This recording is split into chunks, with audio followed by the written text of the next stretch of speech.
Welcome to the wrap-up of the Memorial races. John Sunde, Alexis, welcome. What are we going to do? We're going to wrap it up. But before we get into wrapping it up, I want to acknowledge the name of both of the races. Let's start with Anthony Spurgeon. Anthony Spurgeon was one of those volunteers that was always at Heffron. He's the father of Anthony Spurgeon Jr. and the husband of Jenny Spurgeon. Both of them tirelessly gave up their time to make sure that the cyclists had a enjoyable experience. And that race is in memory of Anthony Spurgeon Sr. Then we go to Joseph Sunde. Joseph was, help me out, John, don't know, was the son of John Sunde, died at the age of 4.5 from leukemia, a very short but tough battle. And from that year, and that was, we've had now 28. Help me, John. Yeah, that's it. Well, it's actually 30 years that since Joseph passed away, but we lost a few years ago. So this was the 28th edition. Yeah. Of both? No. 15th Spurgeon Memorial. Yeah. Okay. What I wanted to do was make sure that it's not the name, the Joseph Sunde. Everybody wants to win the Joseph Sunde, but let's always remember that there's a person behind that, and there's a lot of emotion. And I saw that in John. You're a little nervous at the presentation and a few times there. We'll start, though, with a wrap-up of the Anthony Spurgeon Memorial. Going to you, Alexis. Maybe that way, one way. What an honour to present it and give the wrap. Look, I think overall on Tuesday night, it was pretty perfect conditions to watch a bike race and be involved. Very little wind at Heffron, which was extremely unusual, and probably the first time this season we haven't had any wind. And I think that resulted in a larger than a number of riders finishing, and I'll come back to that a bit later.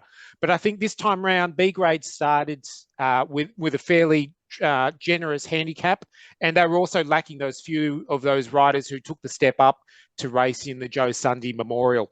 Their first 5 laps for B grade were pretty impressive. They very quickly got out of sight of C grade and were working very well.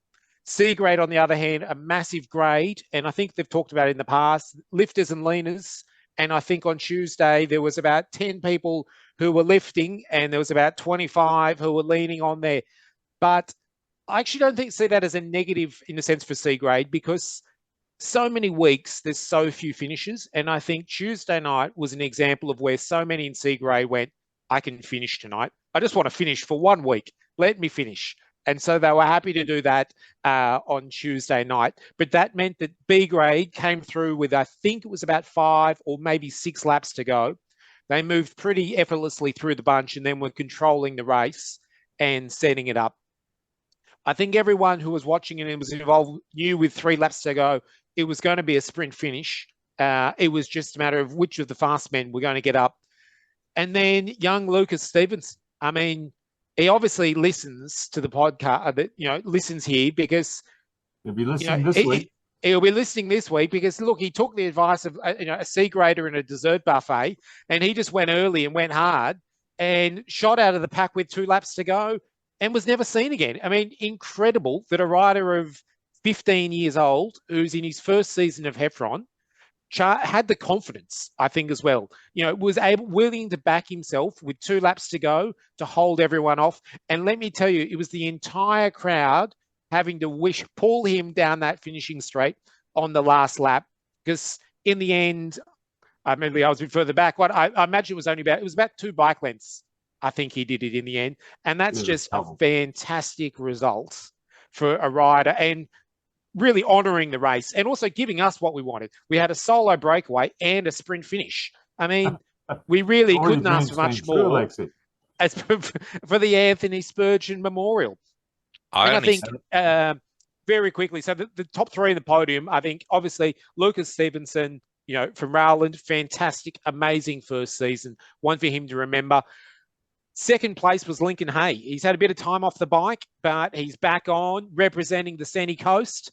oh, he's finally stepping out of the shadow of his father's bike racing ability, and he's coming back. I mean, look, he's certainly a quality rider. He's showing it on the track, and I think it's great to see Lincoln back on his bike and not just doing TikTok videos on his work site. And then, of course, third place, first race at Heffron, and he comes up and gets third. I mean, I've been racing there for how many years, dreaming of a top 20. And this guy comes first base. Senna? And Senna Agus. Yeah. Yes, it's his first race. You don't have to get his name right. That's it. MotoGP experience, got him zipping around there. Won't be too long before he's a bit further up. Now, and then finally, the women's field. I think all of them started. 5 started. I think 5 may have finished, or maybe 4. Again, though, the current queen of Heffron, Kira Will, was up there, but people are coming from around the globe to race at Heffron now. I mean, we've got Hayley Fuller came down from Dubbo to race. I think perhaps it was her first Heffron. Yes, not it too was. Sure. She finished comfortably in the field. And then we had, Renee Heinrich rounding out the women's podium in 3rd place. So we had Dubbo, Central Coast, everyone represented in the Spurgeon Memorial. We had a little bit of a mix-up with the presentation, and apologies to all those involved. We know how the error made, but the correct winner was Kira Will. Congratulations, and Hayley Fuller in second. When Lucas went, there was one rider who went out after, tried to go with him. Do you know who it was, Alexis? Matthew Brenard. Mattia Brenard. Something along those lines. He set off in a chase, couldn't close it down, but to be fair, I mean, he'd been doing a lot of work during the race. You also had a vocal Johnny Papard in the bunch, giving some orders, like he loves to do. And I suppose Josh Curiel as well. He was extremely solid throughout the entire race, riding tirelessly. And so Rodrigo in C grade. Rodrigo's in C grade, pulling turns early. He kind of pulled out of C grade in disgust, as you said. There was only a few pulling. Let's go. When Lucas went. Someone pointed out what a brilliantly timed attack. It was a good timed attack, but it was an attack that probably wasn't going to win it. I looked at little Lucas, and look, now I'm gonna sound like a dick here. I know bike racing. I really do know. And he went, and I went, let's give this guy some encouragement. And I was trying to G up the crowd to encourage him, because in my heart of hearts, he wasn't going to make it. I think you're 100% spot on. It was kind of because he's so small. 15 years old, he probably weighs, you'd be lucky to weigh 45 kilos. And when he went, you can see everyone go, it's 2 laps to go. Don't waste my legs now if I want to win the sprints. So we'll let him have a bit of the gap, and we'll pull him back as soon as we want. Did you? And away we go. Did it feel like it eased up? I think it certainly had Eather. It wasn't difficult for anyone, I think, in that main bunch to really be pulling along. And so I think he just, And so he just really timed it. He opened up around about 150, which is, pretty close to 150, which is what Michael Cupid did last week. But Michael Cupid's a different rider. Keep in mind, Michael Cupid also had some teammates, whereas I think Lucas was literally Pat Malone solo. Yeah. So coming in that back straight, I looked at it and went, mate, this kid's going to give it a go, and he's going to make it to the front straight. Let's get the crowd behind him. That actually, the crowd behind you, it does something special. It does something. If they were cheering for Alexis, it would be major special, but it was major special for this 14-year-old kid. And when he got over the pimple on that, coming into that final straight, what were you thinking? What were you saying? Or what were you calling to the crowd? So he had 70 meters, right? Right. And I knew that's not enough. It's not enough. He's been away for a lap and 3/4, and it's been a long race. It's been a hard race. I was telling the crowd it's coming down to the line, but I kind of knew it wasn't. He was going to get caught halfway up the finishing straight. That's where I thought, no, he's not going to make it. When he came around the corner into the straight and he had 40 meters, I knew he wasn't going to make it. There was no way. Suddenly, Lincoln Hay comes flying around the corner, And I went, there's your winner. But I was telling the crowd that this kid, Lucas, can make it. Come on, Lucas. He turned around once, looked, and I was yelling, don't turn around. And then suddenly the pace difference between Lincoln and Lucas, it had evaporated. And there was probably about 3 kilometers an hour difference in that last 100 meters. And that freaking kid, he made it. He made it to the finishing line. And there was no need for commentary. And that was freaking amazing, Lucas. That was so good.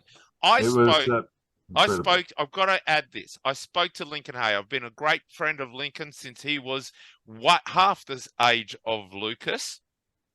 Lincoln he shot out of the bunch over the hairpin. He took a sneaky look and he was flying, and he already had 20 meters over the bunch coming over the top.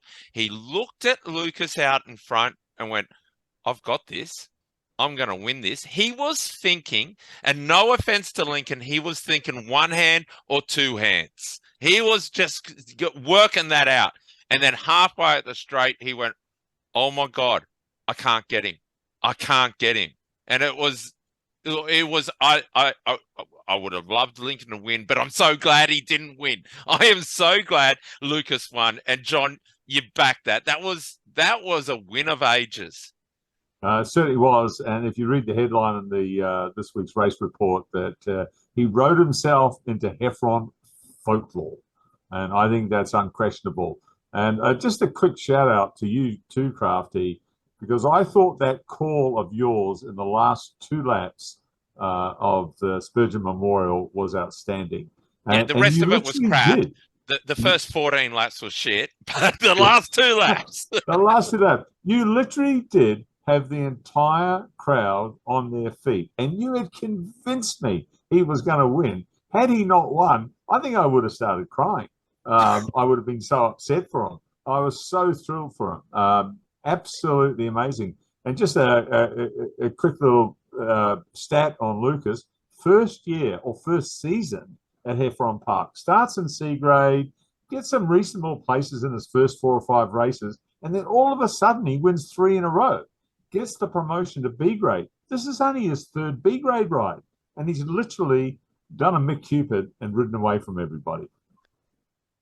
The only other lesson you can take from that is if Paul Kraft is ever trying to sell you a used car and tells you it's only done a few Ks, don't believe a word he says. Yeah, I never thought he was going to make it. I really didn't think it was going to happen. When do we do the Rider of the Week? We get that right at the end. But look, the only concern, like Lucas, what you have done is amazing, and cherish it and live off it for a long while, because that race you could retire, and that was a solid race. Don't let it get to your head, though, Lucas. Lucas, if you didn't stand in front of your Year 10 class on Wednesday morning and tell them about that win, mate, we're going to send them a copy of the chat. The podcast. Mate, he just went around flashing all his cash. And what a trophy. The trophy was bigger than he was. Yeah. That's right. Stick his head in it. Yeah. And it's for the first time, I think, ever, that Jenny Spurgeon wasn't the shortest person on the podium. That he was like a tiny kid. What a ride. He just fills it with creaming soda and sculls it. It was, look, I think it sounds like we're building it bigger than Ben-Hur, but very. It genuinely is. It was. It was seriously, really impressive. As someone who's seen a lot of races on a Tuesday night at Heffron Park over the years, that is up there. That people are going to talk about that ride for a long time to come. Yeah, it's easily a top 10, possibly pushing in the top 5 for me. Easily. I'd be pushing it to top 5 because just by virtue of his age, and the fact that it's his first season. Exactly. Yeah. Look, man, I was so delighted. I think everybody was delighted, so delighted. And that bell lap, when he came through, the energy that he felt. Look, John, you know bike racing. Alexis, you know a little bit about bike racing. The pain he must have been in going over that pimple. That must have been intense. And it couldn't have got any easier coming through the sweeper. And coming into the straight, the only time the pain disappeared was in that last 30 meters. And he would have heard them and seen them coming that whole way round. So many times you look into your left, you look in your right, you can see them there, coming and coming and coming. Awesome. Yeah. Congratulations, Lucas. Yeah. If I had a hat, hats off. We've done it. We've commented on. There Hats we go. off, Lucas. Hats off. The feature race is normally the Joseph Sunde. I'm saying the Anthony Spurgeon for 2023 outshone the Joseph Sunde. Are you okay with that, John?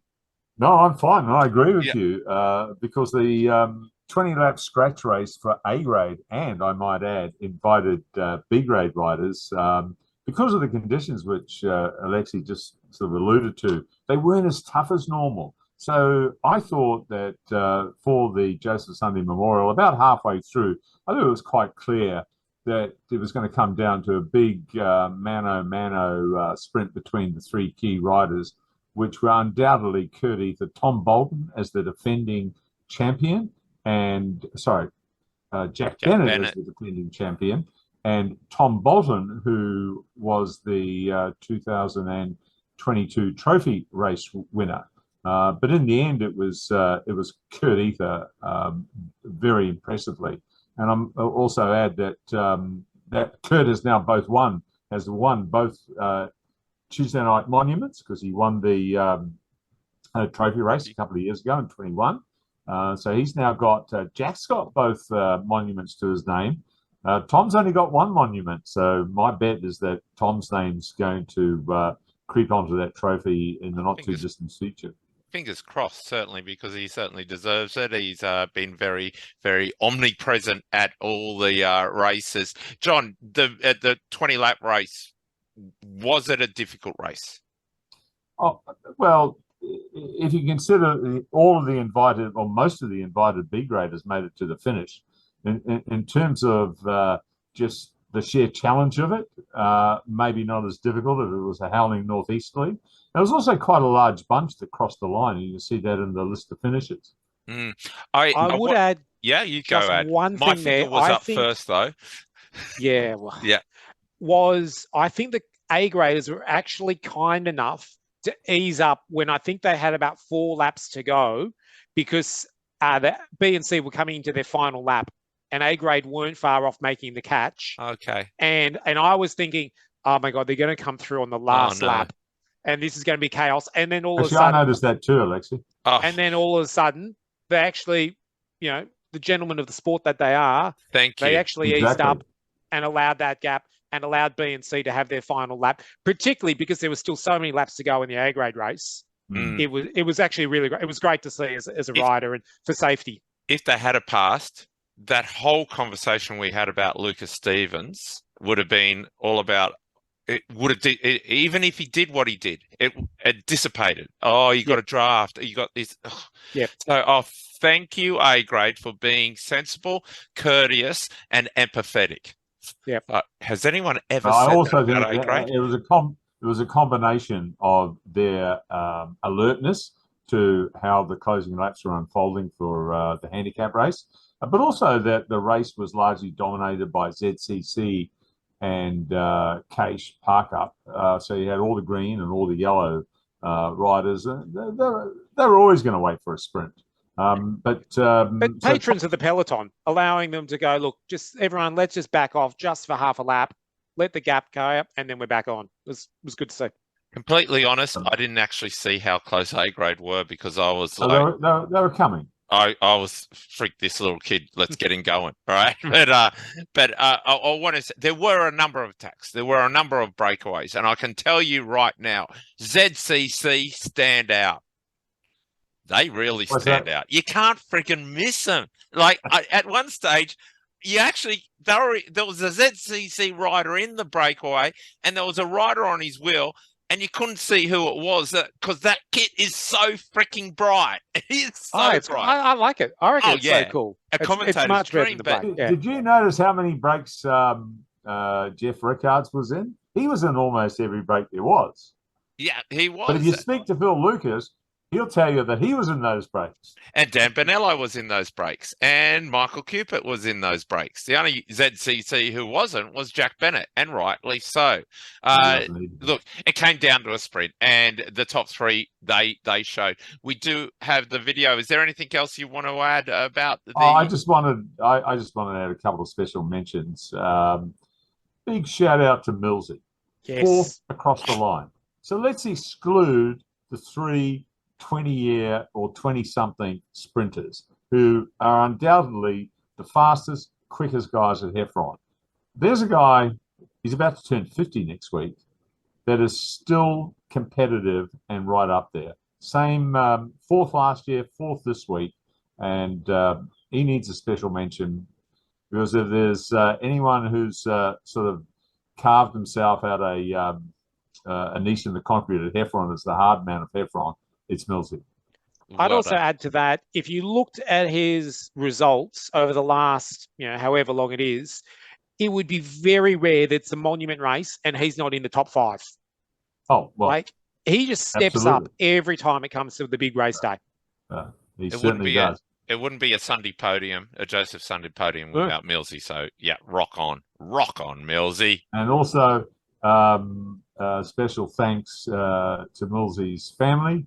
Are always there to support him at the memorial race, which actually which is part of the uniqueness of Tuesday night, the memorial races, the way that all the families come down to watch. And do a quick shout out. Some of the Martin family turns up. The Cridland family turns up. Absolutely, Abe and be quick, Brad. John. Don't get into. Well, that is quick. I'm just saying their names. They're only one syllable each. Crafty, Abe and Brad.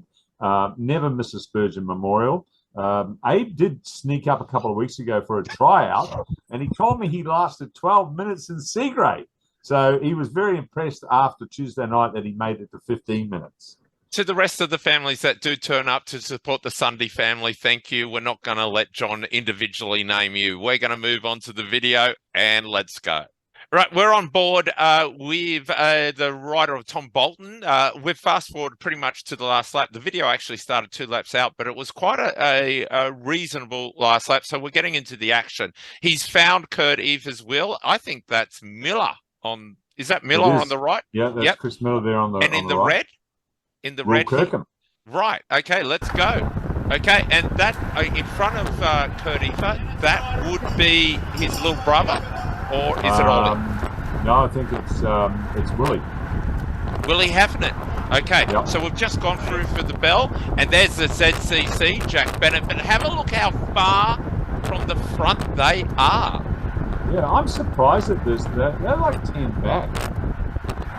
They're a long way back at the moment, but the 3 favourites have all found themselves. Right now, Kurt Eather has lock and loaded Jack Bennett, and likewise Tom Bolton. On the right. Yeah, who's that on the? That's Ludlam. And then that's Harrison Bailey in the white. Yep. Chris Collins in the blue. In B grade, 91. And who's the dark blue, John? That's Chris Collins. And there's Crew in Halliday front of him, this one. Yeah, Crew Halliday. Crew. And then Steve Myers, who put in a fantastic. Yep. And the ZCCs have got Rickards and Michael Cupid in there. Right in back, that's Galilee, is it? It was Galilee. And you can see Cridland in front of them. Still so long way. So far. You almost look at it here. If you're Aussie, you go, there's no way this guy's in the top 5. He's too far back. Well, both of them. Yeah. It's incredible. Okay, let's do it then. Let's pause this. Edwin Britz is on the front. I've probably paused it at not a pleasant. There we go. We can see Jack. Yeah. Jack, Kurt, Tom. They're all a long way from the front right now. Gentlemen, who's in the best position and ignoring the end result? To be honest, I'd probably think it was the rider who looks like he's in front of Jack, not the ZCC rider moving up on the left, but the rider to his right, whoever that is. Is that Cridland? Yeah, maybe Crudo there in the dark. Okay. Because with so little wind, I wouldn't have expected that they have the ability to move up so easily. Okay, common sense says the rider who's closest to the front, Jack Bennett, is in the best position. But the 3 sprinters have all found themselves, right? They all know. Yeah. So in actual fact, even though Jack is closest to the front, and you'd say coming into this point in a normal bunch sprint, Jack's in the best position, but the other two are on Jack's wheel. And it turns out Jack's probably in the worst position. What do you think? Yeah, possibly. I see your logic. I follow it. Okay, so Edwin Brits has finished his turn. He's firing backwards now. The rider in black, who is it, John? Looks like Gwyn. Oh, no, it's Marcus. Was that Millsy? Marcus Curley. That's Cridlin now. No. And in front, is that Lockie? It's hard to see from here. They're into the final turn before the hairpin. And it looks like that Jack is off the ZC's wheel. He's got to try and get back on there now. And he moves up. The case rider in front is either Dylan Eather. A little bit of a check there. And Rickards is out in front, maybe. No, it's Benello. It's Benello. Look where the three sprinters are. 1, 2, 3, 4. Bang, bang, bang. And guess what? You know what? The rest is history. It is, because Tom Bolton got to that corner and went, "Oh, Kurt's going to win." I'm going to turn my video off. Yeah. That's why you got. That's why Tommy. That's why you got third, bro. Because you shouldn't have taken your hands off the bars to turn the video off. Yeah. It was, yeah. Anyway, look, Kurt, great. It was great to get the feature. Thanks, Tom Bolton, for that. Brilliant racing. 2 great races, monuments of Heffron Park. Alexis, final words? Benny Glastonbury then as well for his. Oh man, he smashed it. What was he? He was in the top 10, wasn't he? Yeah, top 8. In fact, there were 4 or 5 B grade riders that competed in the Joseph Sunde Memorial, all finished.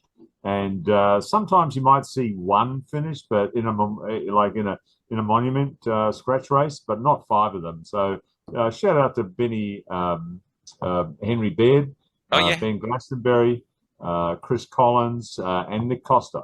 Did Chubb see? And also Alex Chubb, he was in there as well. Did he finish? Get stuffed. Serious. Rider of the week, Alexis? Luca Stevenson. Rider of the week, John Sunde. Luca Stevenson. Come on down. Rider of the week, Paul Kraft says, Luca Stevenson. Congratulations. Freak, that was an easy pick there. Oh man, that was crazy. What's happening next week? We're just Valentine's Day. Okay. It's Valentine's Day. Valentine to Heffron. And so what it shows is, as I've already told my wife where my priorities lie, it's Heffron Park. So that dinner can happen on another night. Mm-hmm. Heffron. I don't recall doing a Valentine's Day, Heffron. Should we do something special? Before, trust me. Oh, they're very popular. We'll get very popular. We'll get DJ Dev to play some ballads. Yes, except he's in America.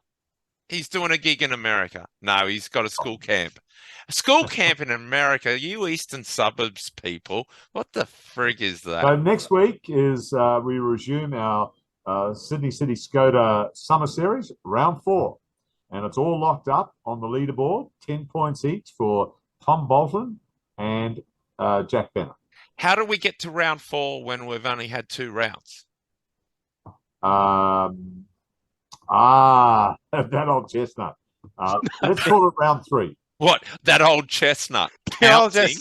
Counting. Oh, I remember when I used to do that. You're so fancy. Yeah. See you next Tuesday. See you next Tuesday.